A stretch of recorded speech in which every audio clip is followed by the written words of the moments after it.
Well, yes, Citi India has come out with a very interesting report, and then where they expect approximately 11% year-on-year growth, EBITDA growth in the Q3 of FY26 across the Nifty and Citi universe, which is supported by a recovery in consumption, acceleration in loan growth, IRR depreciation, etc. And they say that the management commentary on sustainability of improved consumption trend and evidence of stable asset quality will be key monitorable for the companies. And while India's valuation are not cheap in the absolute terms, but they remain reasonable on a relative basis as compared to long-term averages. And on the sectoral trends for IT, they expect a Q3 FY26 constant currency services revenue growth of approximately flat on a sequential basis for the top 5 companies. And in pharma sector, Citi expect the domestic sales to remain strong, while US sales trends are likely to be flattish. And on the possible surprises, the positives could include Maruti, which is driven by the high operating leverage and the better mix on a sequential basis. And for HDFC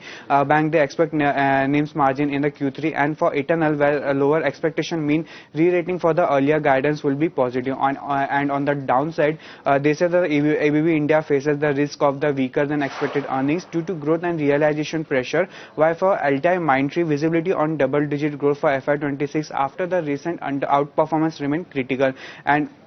And among the key things to watch out for the going forward, that is the US trade deal remain an important sentiment driver despite the limited direct impact alongside the RBI policy stance, where Citi expect another rate cut in the February 2026 and the upcoming budget. And cities maintain overweight on the banks, telecom, auto, healthcare and defense, while underweight on consumer staple and IT services.